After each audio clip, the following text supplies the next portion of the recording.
Everyone. So today's daf in daf Masechet Nazir is daf Chaf, and we are holding at the two dots at the top of daf Chaf Amud Aleph, 4 lines from the top. If you recall, the Mishnah had an interesting extension of what happens when you become a Nazir and you're in a cemetery. And the extension was, what if you become a Nazir and you're outside of the land of Israel? So for halachic purposes, at least midrabanan, being outside the land of Israel automatically gets you the criteria of being in the cemetery because Eretz Ha'amim is tamei. I don't really know practically. As I said, there's a lot of different opinions as to why and whether it refers to all Eretz Ha'amim or just Bavel, where they had, obviously the rabbis had a particular dislike, I would say, for the Babylonians for Bavel. But that was the Gezerah. And we said there was a machloket of the reason, and basically in the Mishnah, this was an example where Beit Hillel was more machmir than Beit Shammai, where Beit Hillel said basically if you're outside of Eretz Yisrael and you do your Nazirut and then you come to the land to bring your Karbanot, you got to do the whole thing over again. And so even if you dedicated a Nazirut, what we call Nazirut Harbeh, which meant a long Nazirut, you have to do the whole thing, 100 days or 7 years in the case of Hilni Hamalka. And according to Beit Shammai, you had to do like a bonus 30 days, meaning a minimus Nazir in Israel, and then you could bring your Karban. Then we had a story with Hilni Hamalka in the Mishnah, where she lived outside of Israel. She dedicated herself being Nazirah for 7 years if her son came home safely, which she did. She fulfilled that. She came to the land, and they said, well, you got to do another 7 years like Beit Hillel. And then we had a story where she became tamei at the end of that period, and they said you got to do another 7 because you didn't fulfill your nizirut. Okay, so we are just about to get started. It says the Gemara on the top, 2 dots of daf chaf, maaseh behilni hamalka. The end of the Mishnah was that they then said, sorry, I don't have a regular Gemara here. They who's the Tanash? Rabbi Eliezer, right? Rabbi Yehuda said that she only had to do 14 years, right? So says the Gemara Boy. They asked the following question: why in the world is there a debate whether she has to do 21 years or 14 years? Remember, she did 7 years in Chutz La'aretz. She came to the land. They said, like Beit Hillel, you got to repeat the entire thing. And then at the end of that, she became Tamei. And so some said she had to do another 7 years for a total of 21. And Rabbi Yehuda says, no, she only did 14. The question is, why would Rabbi Yehuda disagree? Is it the case b'shenitmeit, where she in fact became tamei, but Rabbi Yehuda was saying, I go like Beit Shammai, aliba de Beit Shammai, which is very strange, meaning that which is not what our Mishnah says, of course, right? That when she left the land, she came to Eretz Yisrael, she had done 7 years. She then said to them, okay, I'm here to bring my karban. They said to her, well, you got to do another 30 days because what you did outside doesn't really count. And so according to Beit Shammai, you got to do 30 days. She started her 30 days, and towards the end, she became tameh. And now we're saying because the 30 days was an add-on to her original 7 years, she's got to repeat the whole 7 years. Which seems a little bit strange because if you're only doing 30 days, why don't you just do another 30 days? Like, why would you have to do another 7 years? But is that the pshat? Is that one explanation? So that's why you only do 14. Dilma, maybe what Rabbi Yehuda is saying is you got the story wrong, right? Hilni Hamalka never became tamei. And so what he's saying is that, in popular lore, everyone tells this crazy story about the queen who was in Nazirah forever, but they exaggerate because they really thought that she was tamei. She wasn't. She just had to do it because she was outside of Eretz Yisrael. So Odilma, 6 lines on the top, is shalonitmei. She never became tamei, and aliba de Beit Hillel. And what he's saying is what the Mishnah seems to say. It's like Beit Hillel, and Rabbi Yehuda is just disagreeing in the facts, which we don't love to say that. But you could see in this sort of wild case why that might be the case. Tashma. So let's try to prove it from our Mishnah. Our Mishnah says, Aldala Aretz, Hora Beit Hillel, Horu Beit Hillel, Shetehei Nizira, Od Sheva Shanim Achirot. So clearly our Mishnah, right, seems to say that according to Beit Hillel, you're possibly like Beit Hillel, she should be 7 years. If the case was where she became Tamei, and she was going according to Beit Shammai, what Rabbi Yehuda should have said is Lo Hayta Nazira El Yudalet Shana. Instead of saying she was only Nazira for 14 years, he should have said Yudalet Shana Ushloshim Yom Mibayil, 14 years and 30 days. Because according to that explanation of Beit Shammai, she had to come up. She did 7 years in Chutz La'aretz, 30 days when she came to the land, and then she became Tameh, so I had to do another 7 years. But that would be 14 years and 30 days. And our Mishnah only says 14 years, so it's much more likely that Rabbi Yehuda is disagreeing in the facts. And he's saying she never became Tameh. You remember the story. Why it's relevant is not so clear, right? It's just a detail. It's not a halachic disagreement. But the story, in fact, is that she just did 7 more years. Then she brought her karban, and then everything was over. That's the easiest way to read the Gemara. The next words make no sense according to what I just told you. Anything I just told you, and Tosafot here says to take them out. But there are other explanations, and the simplest other explanation, which again Tosafot just takes it out, is that there's another way to look at this. And the third way to look at this was that, in fact, maybe it's possible like Beit Hillel. If you recall, we had the opinion of Rabbi Eliezer before, that if you become Tameh on the last day of Nazirut, you commit to doing 7 years, you become Tameh on the last day, you don't do another 7 years, you only do 30 years. Remember, that was called Yom Melot, the day of finishing. 30 days. 30 days, sorry, thank you, 30 days. So maybe that's what we're saying. There's a whole new opinion in the Mishnah that Rabbi Yehuda is saying, like Rabbi Eliezer, that she did become Tameh on the last day, but she still only does 30 days, right? And then the question on that would be, if that was true, why wouldn't it say 14 years and 30 days? Because Tanya Nami Hachi, that Rabbi Yehuda says in the name of Rabbi Eliezer, Amakra, Zot Torah Nazir, HaTorah Amra, that, right, this is B'yom Melot, is the way the pasuk continues, HaTorah Amra ki nitma B'yom Melot, Tein lo Torah Nazir, and that was sort of the argument of Rabbi Yehuda, which doesn't hold water, because even if you rely on Yom Melot, it would still be 14 years and 30 days. And so basically, since our Mishnah said 14 years exactly, it definitely implies that Rabbi Yehuda is just arguing with the facts. He's saying Hilni Amalka never became Tameh. She kept 7 years that she thought was the right time outside of Eretz Yisrael. She came to the land of Israel, and like Beit Hillel, they paskin for her that she's got to do another 7 years. So that's... In fact, it's a little strange because like she did exactly 7 years, and then the day after she came into Eretz Yisrael. No, not that. Well, you're saying, well, it doesn't, no, because I mean, look, if you do your Nazirut for 30 days, and you don't bring your karbanot, you still have to, keep the behavior, but you're not a Nazir anymore. No, but let's say you spent half the time, 4 years in Chutz La'aretz and 3 years in Eretz Yisrael. Right. So then it's correct. So that's tricky. According to Beit Hillel, you would just do your 7 years and you'd be fine. According to Beit Shammai, presumably you'd have to finish your 3 years plus do another 30 days, presumably. Remember, we talked about this yesterday, though, but part of it is that she thought she didn't know this a lot, right? So she did her 7 years and came to bring her karbanot at the end. I see. So they didn't teach this in her conversion class. So she had a lot of years. Continues the Mishnah now. Just one comment. Go, Charlie. In the Yushalmi, the Gemara dismisses this disproof of Rabbi Yehuda, and they simply say, well, the Mishnah doesn't talk about months in the context of years. So they might have just rounded it off. Correct. And that's something we say sometimes in the Bavli also. The issue here is that this is the critical element, right? I mean, here the 30 days are important. They're not just incidental. But anyway. Not arguing one way or another, just mentioning that they correct. Thank you. Concerned about it. Continues the Mishnah. Now, this Mishnah is a little bit strange because it seems to have nothing to do really with Nazirut, but we're going to read it and we're going to discuss it anyways. The Mishnah says, Misha hayu shtei kitei edim.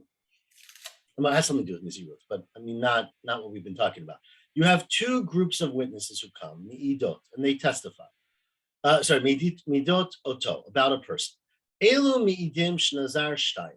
2 witnesses come to court and say, Joe, what's his name? Joe committed in front of us. We saw him commit to being a Nazir 2 times. Okay. And so the court essentially enforces mitzvot in those days. And so they would say, you got to be a Nazir 2 times. But before that happens, other witnesses come and elu mi'idim shenazar chamesh. Of course, they have to be testifying about the same event, right? Not, they have to say on Tuesday morning in this event, because if they're talking about different things, then of course you could have done both. But one group said, we saw him testify that he's going to, not testify, we saw him commit that he's going to be a Nazir twice. And one group said, we saw him commit that he's going to be a Nazir 5 times. So now what's very unclear, of course, is what does the person say, right? Because usually, I mean, swap out Nazir to say, owe $200, right? One group says he came and said he owes we saw him admit to owing $200. One group says we saw him admit to owing $500, right? So this is a classic case of Eidim who are Machishin Zeh, right? And we're going to say, Beit Shammai is going to say, you throw them out. Neither one's reliable because each one is saying the other one is wrong. And so neither one is considered to be reliable. There's testimony against each one. They're as if they're not there. And so there's no commitment whatsoever. Of course, the question is, did the person disagree with the witnesses? Did he say, I don't remember? Remember, if you are shotek, if you're quiet, it's kehoda'ah, right? So these are questions many of the Rishonim discuss here. One of the opinions is that he doesn't have to say anything. He could plead the fifth because the witnesses basically are contradictory, right? So if one group came, they might ask him what happened. But you have two groups, you never even go to him because you don't have any, right? Hoda'ah means you admit to what someone said. But if what someone said is not reliable, then it doesn't necessarily apply. That question applies to many, many cases we've seen in Nazir, right? Like sometimes the Mishnah says, you ask him, what did he mean, right? Occasionally, but you could say that in a lot of the cases in the Mishnah where, the person uses certain language and it's unclear what it means. So ask him, like, what did you mean? But we never go there. We did in the beginning a couple times. So you're right. We don't usually go there. But here again, seems very incidental to Nazir, right? This is true about any dispute in court, which we have all the time. We have this discussion about mamonot, right? But so the other possibility, of course, is that he says he doesn't remember. I mean, that's the easy answer. Yeah, I don't get why this case is in court. I mean, who cares? What is it to the witnesses? If you owed $200, somebody might be out money, but here it's just between him and God, basically. I mean, well, so there's a couple aspects. Anybody, right? But he wants to do what's right. First of all, I didn't say this. Maybe the man wants it. He wants to go to court and says, "What am I supposed to do? I forgot." These witnesses say he's suing himself, basically. So what I said. Also, the temple is also an interested party because the sacrifices have to be done correctly. If you do them wrong, then they're invalid. Right, but there is also a concept that the court forces people to fulfill mitzvot aseh, right? We find people, we hit people, we talk about. So presumably that's what I said. There's that's bringing his own case to court, and then two witnesses came to court and said, we saw Joe commit to being a Nazir, and it's the court's responsibility to make him fulfill it. They're not interested parties. They're not injured in any way. So you don't have to be injured to be interested in party if you're talking about a mitzvah aseh. Let's say that. But it raises a lot of good questions. Let me go to court and say he did not take lulav, on the day he was supposed to be, and then I could get lashes or something like that, or something like that. Like I saw him violate Shabbat. Therefore he's So it's midrabanan, just to be clear. I mean, there's no Torah prohibition. The Torah's not going to give you lashes. The Chachamim, though, do enforce it. If you go to court and say, my friend doesn't wear his tefillin, I can go to court for that. So that case, there's obviously nothing monetary. But here there is, as Dov said. I mean, there's a monetary implication here in terms of bringing your korbanot, which are midoraita, right? That's not. Okay. So, anyways, this is the case. So the other shot Tosfos quotes here, and there's a lot of Rishonim says that he contradicts them. He says, I was never a Nazir, which is straightforward. I also think you have to differentiate between bitul aseh and lotas. Right? It seems much clearer that in the case of violating a negative commandment, then the court is interested in pursuing that, which I don't think is the case in terms of. So your two examples are different, right? Not failing to take a lulav is different than violating Shabbat. Right, but we do say, just to be clear, we say also that at least midrabanan, they sort of force people to give tzedakah, force people to do mitzvot aseh. Anyways, the case here, so again, two groups of Eidim, one say we saw him in Nazir 2 times, one says 5 times. Beit Shammai says, nechleku ha'edut, they disagree. Neither one is fundamentally believable. Ein kan Nazirut, he's not a Nazir at all. And Beit Hillel says, 1 second, you can't necessarily make him 5 times, but yesh bechlal chamesh shtayim, 2 is incorporated within 5. And so basically there is consensus that he agreed to be a Nazir 2 times, and therefore Yehein Nazir shtayim. He would be a Nazir 2 times because essentially everyone agrees that he agreed to 2. There's a dispute about 3 to 5, so that you don't have to do, but you got to do 2. It says the Gemara, Matznit and Deloki Haitana. This Mishnah disagrees with the following Braita in the Tosefta. The Tanya, Rabbi Yishmael ben Osher, Rabbi Yochanan ben Broka Omer, it's again a brighter. Rabbi Shmuel said, in the name of Yochanan Broka, son of Rabbi Yochanan Broka, Lo nechleku beit Shammai beit Hillel al shtei kitei edim. The fact you misunderstood, or this is the way you have to read it. You misheard or misgot the machloket of Beit Shammai and Beit Hillel. It's not referring to where there's two groups, where achat omeret shtayim, achat omeret chamesh. One group says 2, one group says 5, because there everybody agrees, even Beit Shammai, unlike our Mishnah. Sheyesh bichlal chamesh shtayim, that one group said 2, second group said 5, which includes 2, and so everybody agrees that you have to be a Nazir 2 times. Where was there a machloket Beit Shammai and Beit Hillel? Again, this argues with our Mishnah. Another telling, al kat achat, where you have 2 witnesses, one group. Echad omer shtayim, v'echad omer chamesh. They are testifying about the same event, and neither one of them says the same thing. One says, I heard him say 2. One says, I heard him say 5. There, Beit Shammai says, look, you can't combine these people. They're saying different things. They're not telling the same witness testimony. Nechleku edutam. Their edut is split, and therefore unreliable. Beit Hillel omrim, doesn't matter that it's split, because one incorporates what the other one says in their testimony. Sheyesh, yesh bichlal chamesh shtayim, that basically 2 is included within 5. So both witnesses are testifying that he's going to be a Nazir 2 times, and one says 5, that you dismiss because it's an Eid Echad and there's a Hakasha. But even within one group, Beit Hillel would require you to be a Nazir 2 times. Again, clearly our Mishnah does not say this, and our Mishnah makes a machloket about 2 groups of witnesses. Says Rav Amar, Amar Rav. Rav said, it's an interesting statement. Hakol modim bimoneh. Everybody agrees. No, what everybody agrees is really not so clear. But let's go with the simple shot. I'm going to try to keep it very simple. That everybody agrees that you do not rely on their witness, on their testimony when they are counting. Now, what does that mean when they're counting? So ask Rav Chama, the Rav Chisda, Maika Amar. What do you mean when they're counting? Obviously, counting means that they're saying I'll be a Nazir 1, 2, 3, 4, 5 times. How exactly is he counting? So Amar Rav Chama, Rav Chisda, sorry, Maika Amar. What does Rav mean that they're counting? Right? They report that we heard him counting up the times he wants to be a Nazir. Ilema, is it that one group said, Echad Omar, he said, Chamesh velo shtayim. He specified, sorry, not what I just said, which we'll get to, that I want it to be 5, but I don't want it to be 2, right? And one said, Echad Omer shtayim lo chamesh. One said, I want to be a Nazir twice, I don't want to be a Nazir 5 times. Meaning, Moneh in this case doesn't mean counting, it means specifying the numbers, right? They basically enumerating, essentially, where one group comes in and says, like our Mishnah, that Joe said, I want to be a Nazir 2 times, not 5 times. Maybe there was a big discussion in the Beit Midrash that morning. How many times are we all going to be a Nazir? Right? So there's a 2 times group and a 5 times group. And one witness comes, one group says that this guy committed to being twice, not 5 times. And the other group says he committed to 5, not 2. He was very careful, right? You often confuse 5 and 2. So he explicitly said that. If that's the case, then what do you mean? I'm sorry? This is different than like, I want to be a Nazir twice for 30 days versus I want to be a Nazir for 60 days. Correct. Yeah, very different.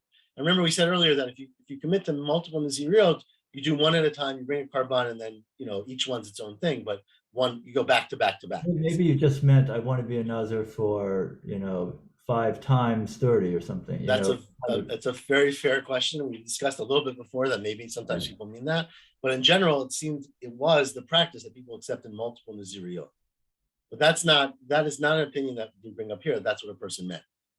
But so 2 times, not 2 times 30, but 2 times Nazir of 30, basically.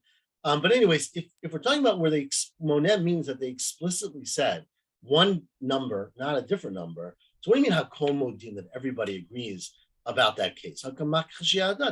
It's the same sort of contradiction as our Mishnah. Why would there be different opinions about this than there were about the cases in our Mishnah? What's unique about that? Ella, what Rav was referring to was this case. Echad omer achat ushtayim.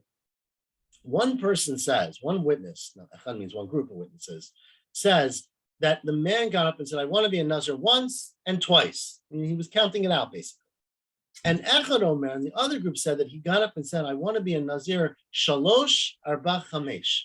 I want to be a Nazir 3, 4, 5 times, but he started at 3. Again, this is one way to read it. Tosfos has several ways to read this Gemara, but that's one way to read it. So he started at 3, but he enumerated from 3.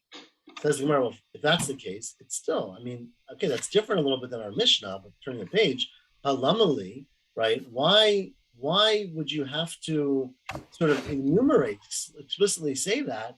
Hashda yesh lomer chamirta amar Rav kilta lo amar, right? So, sorry, what here, in a case where you think it might be more chamor, right? Meaning, hashda in a case where in our Mishnah, you didn't explicitly say 3 or 2 or 1, or you might mean you didn't count out 1, 2. You said 3, 4, 5, which we consider to be a quote unquote more stringent case, which a more chamor case, right? And the Mishnah, Rav is really not just Rav, but the Mishnah saying that they are not believed according to Beit Shammai, meaning they're considered to be split edim, they're machishin zeh. In this case, which is the kilta, right? So lo amar, certainly. Now, why is this case more kal? So again, one explanation is that it's more kal, meaning that it's sort of they disagree. It's easier to split their testimony, right? The reason it's easier to split their testimony is that they don't actually disagree on. They don't actually overlap on any other things he said, right? Because one group says he said 1 and 2. One group said 3, 4, 5. No one says that he said 2 together or 1 together. Right. So in this case, so I'm reading it again, there's different girsa, but this one girsa is the chamirta is the amount that they disagreed, and kilta is the amount that they overlap. Kilta is less. So certainly you shouldn't say it here. And so that's just the question. And therefore we say, Amri b'marava, ein hakchasha b'moneh. In fact, they disagree with what Rav said and said there isn't the same hakchasha that even Beit Shammai, right, who says in the Mishnah that when the witnesses disagree, that's considered to be hakchasha. You throw it away. You don't say that bin moneh, right? Now, that's one explanation, which is a little bit challenging because we're using chamor and kal in the opposite way. The other, there's a few others, but one other pshat that Tosfos quotes here, which I think is very interesting, is that the real issue here is, or one issue here, is what if they're counting up, right? You're saying 1, 2, 3, 4, 5, right? And that's what we think moneh means. So that if one group of witnesses come and say, 1, 2, that guy said, I want to be a Nazir once, twice, 3, 4, 5, which is often the way we do it in the Mishnah. You add on one more, and the other group of witnesses come and say, 1, 2, then ein hakasha, because that makes a lot of sense, right? Because then the second group was saying the same words as the first group. It just they added on more, right? So meaning if one group of witnesses come and say 1, 2, 3, 1, 2, sorry, and one group says 1, 2, 3, 4, 5, then clearly there wouldn't be hakasha. And our question on Rav then, if you have to change gears a little bit, is that everyone would agree with that. Beit Shammai would certainly agree. Why do you have to tell me that there wouldn't be hakasha in that case? And so we had to explain that the case of Rav was where they did count that way, but instead of saying 1, 2, and then 1, 2, 3, 4, 5, the second group said he started at 3, right? So he was counting up 1, 2. The other group said he counted 3, 4, 5. And the issue then there is do you call that hakasha, or do you say that when a person is saying 3, they're almost always assuming that you meant 1 and 2? And so basically by saying I'm going to be a Nazir 3 times, it's assumed, and we don't say this in the end, according to Rav, but it's assumed that I basically said or meant I'll be a Nazir once, I'll be a Nazir twice, 3 times, 4 times, 5 times. And so in that testimony, you can pick up basically from the third and assume or legally assume that he already said 2, in which case you should be able to combine the witnesses. And that's what they said, b'marava, ein hakasha, when you're moneh, when you're actually enumerating the amount of times you're saying that. Now, again, what's not clear in any of these pshatim, to be honest, is whether it means we think you actually said it and the witnesses just didn't say it, right? Or where basically we assume that you didn't say it, or we don't know if you said it, but because people sort of speak that way and they keep saying one more than the other, we have to assume that you meant 1, 2, 3, 4, 5, and therefore there is overlap in the 2 witnesses because one group said 2, one group said 5, but they said it in a counting way assuming that you said two along the way. So that's, two of the pshatim here. There's a lot of other ones that Tosfos brings. But this whole question of what monem means is not so clear. But I think it does seem, at least Tosfos seems to say that everyone would agree, meaning even Beit Shammai, that if you explicitly counted, that you would be chai, right? If you said one group said 1, 2, and one group said 1, 2, 3, 4, 5, then you certainly would be chayiv 2 times because you are having identical testimony. We're talking about what the witnesses say the person said, or Correct. what witnesses Potentially what the witnesses say the person say, or what we understand the witnesses to mean. Okay. Again, I know it would be best if we could ask them, but let's just assume. Right. And you don't have to take you don't have to take a neder to be a nazir in front of witnesses, right? Correct. You absolutely do not. It's So- not a testimony. The point here is if you had testimony, how do you view that testimony? Right. If you took it between one person, would that guy be able to testify? Well, two Well, people. no, I mean, we wouldn't. So again, it depends on the person, right? So this gets back to the question, what are you saying, right? If you said, I want to be a Nazir, and you wake up the next morning, you can't remember, and there's a guy next to you that says, oh, you said that, and you want to listen to them, you should be a Nazir, but that court can't force you in that case. We're assuming this is the case where the court is requiring. There has to be two. We're all talking about two witnesses. Correct. Talking about two witnesses. One is not enough. One is not enough for the court to require you to do it. Well, actually, I question that, Ellie. Maybe you're right, but because it requires you to be a korban, a person who did not make a neder of Nazirus and just took on the practice of the Nazirus doesn't bring a korban. Right, but he could. So still maybe there take- would be a difference He could still have taken a neder, man. Not for valid testimony or not. Okay, that's a good point. I got to give it some thought. Yeah, though your appreciate it. example, he doesn't know, so he asks his friend when he wakes up. Right. So you're saying, would it And be enough for perhaps him? Eidach Adnan B'Yisurin, does that enter into this at all? But he could do it on his own, clearly. Right? That's a really good point. So you're saying if a person says, I don't, so Yeah, but without saying, without formally accepting the Nazirus, it doesn't count as Nazirus. It's Correct. not That is the definitely the korban, case. It's the sticking point.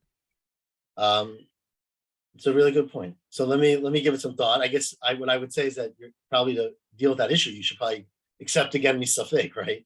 Which you can do. We had that before. You can say, if I wasn't a Nazir, now I will be, and if I was, I don't want to be, right? And then you can bring your korbanot. But whether we make you do that, I don't recall it being discussed, but it's a good point that maybe it's not enough. But of course, your own knowledge is enough, right? Clearly. But that is different than an Eid Echad. You have no knowledge. Okay, so let's try to avoid becoming a Nazir and forgetting. Hadran Lach Misha Amar. Continues the Mishnah, the case where we've discussed this case extensively before, but this is clearly a very interesting part of the Nazirut phenomena, which is that, again, maybe the Mishnah is doing it because it's interesting and it's illuminating. But the other issue is that very often a person was a Nazir, it was a social thing, right? Someone accepted it and you accepted it like them, which we'll see has very important implications, right? Misha Amar Harini Nazir. Person says, I want to be a Nazir. V'shama Chavero, the man sitting next to you or woman says, Amar Va'ani, me too, right? And then a third person, this is how we understand it, says Va'ani, I also want to be a Nazir. So then Kulam Nazirim. Okay, all three of them are Nazirim. That's not an innovation.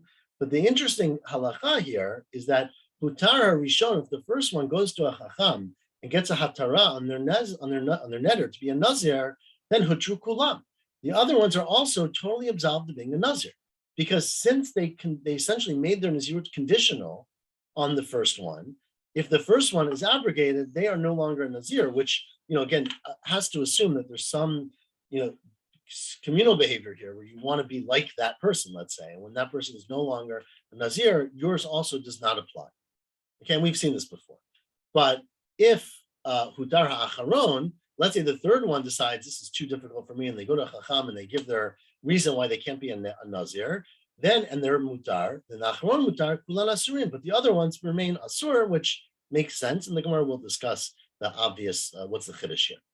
Now, let's say you say, Amar Harini Nazir, a person says, I want to be a Nazir, Shamach Haverov, Amar, Pi Kepiv, I accept what he accepts. Sari Kesariv, Saro, my hair will be like his. I raise a Nazir, that also is language of essentially a yad of being a Nazir. Harini Nazir, and again, the Gemara will discuss all the cases. Harini Nazir v'shama ishtov amra v'ani. Let's say a person Possibly, says, Ellie, Yeah. Possibly piv kapiv refers to the intake of grapes and wine, because that would parallel the sayar, right? Correct. My Yeah, hair is correct. like his hair, or my mouth. In other words, I'm accepting the same dietary restrictions. Correct. I have the same limitations on eating. Correct. I'm sorry. That's what the Gemara, that's what we assume it to be, that he's accepting the same behaviors. But again, the Gemara will discuss what's the innovation here. It seems pretty obvious. Harini Nazir v'Shamai Ishto, right? The third case in the Mishnah was a man says, I want to be a Nazir. His wife hears, and she says, me too. Amra va'ani, I also want to be a Nazira. And then the husband hears, and he can be, if he's Mayfair, he can be Mayfair at Shalah, but his will remain Shalom Kayam, which again is obvious. We're about to say it for the next case, but he can say to his wife, I don't want you to be a Nazira, or it's not a good idea, and hers will be null, or whatever we talked yesterday about what it means. But if she says, if she starts off and says, Harini Nazira, V'shama ba'alav amar ve'ani, and the husband says, I also want to be a Nazir, then Eino Yachol lahafer. He cannot be Mayfair his Nazirut, or her Nazirut, because by being Mayfair her Nazirut, it would automatically cancel his Nazirut, because he is dependent on her. And we're going to see that you cannot cancel your own Nazirut, lo yachel devaros, basically. Once you commit to it, you can't cancel it through a hafara.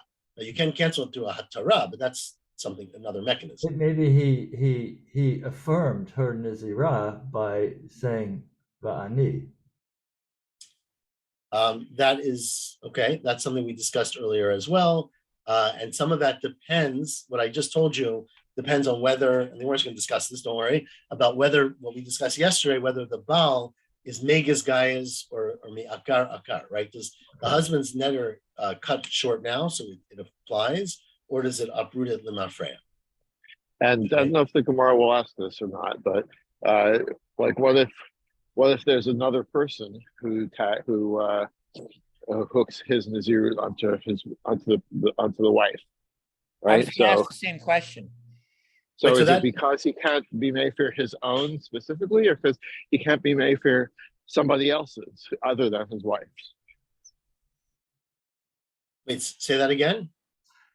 Okay, let's say X and Y and let's I say A and B are married, and there's a third person, C. Right. Right. So B makes the nether, and C says me too. Right. So A, the husband, can he be made for the wife's nether, because now it also affects C, who he has no power over. Right. So some of that will depend. That's why I got ahead of the game, but I think you're going to be doing this. Whether if it's akar, right? If he uproots it entirely, then it's like a hatara, right? And then it basically cancels her nizirut, cancels everyone who's dependent on her. If it's megas gaias, right? If he just cuts it off, then hers counted and then stopped short. But others who depended on it would also count, right? And so if that's the case, which I think is the way the Gemara is going to conclude, actually, it's megas gaias. But if that's the, and well, it's a machloket, but that's how we're going to come out. Then the reason he can't do it here is because of what Hanan said, which is that by him saying me too, he's basically, we call that he's being makim, right? We had the concept of being makim, the netter of a wife. He's accepting it, and you can't then change your mind. So it would depend, obviously, on that circumstance, whether he can do it. So, well, again, the Gemara is going to discuss this. It's tomorrow, so maybe tomorrow, I think. So that's with the wife. And the final case in the Mishnah is, where am I? If he Harini Nazir Vi'at, right? I mean, he says, I want to be a Nazir, and he says to his wife, who's sitting next to him, what about you? It's a question mark, Va'amra Amen, and she says, no, me too, essentially, or she says Amen to conclude that. Sorry, so maybe it's not a question mark. It's where he says, I want to be a Nazir, and you also should be, let's just say, but that's not a requirement by him. You can't be a Nazir for someone else. She says Amen, and implying I want to do it. Whether it's a question mark or not is not, it doesn't matter so much, but she has to say Amen to accept it. Then Meferet Shalah, even though he asked her or he told her to do it, he can be Mefer once she's made the Nazir, meaning he wasn't Mekayim her Nazirut before she made it, right? Even though he invited her to do it. He can be made for hers, but his is Mekayim because he didn't make his dependent on her. But if she says, Harini Nazirah ve'ata, I want to be a Nazirah, and you too, are asking him, and he says, Amen, because again, as with the first one, essentially, he's dependent on hers, and if he cancels hers, either it cancels his, or it's when by him saying I want to do it, he's being Mekayim her Nazirut. So one of those two pshatim. Says the Gemara, we can do a few lines before Shachar. Everyone's got some. I don't give too much for dough for tomorrow. Now let's sit and do this quickly. Yativ Reish Lakish kamed Rabbi Yehuda Nasiya. Just like Reish Lakish, we're sitting in front of Rabbi Yehuda Nasiya.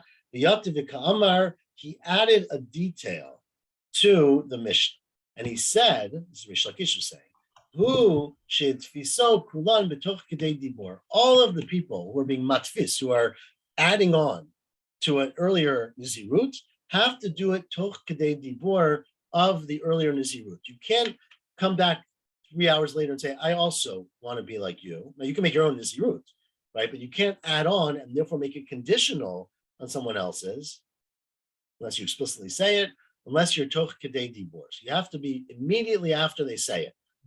Person number one says, Harini Nazir. Person number two say, Ve'ani within kedei dibor. But kama toch kedei dibor. And how long do you get? Kedei she'elat shalom. It's the amount of time it asks you, the person greets another person. So just speaking to another person. The kama she'elat shalom. What does that mean?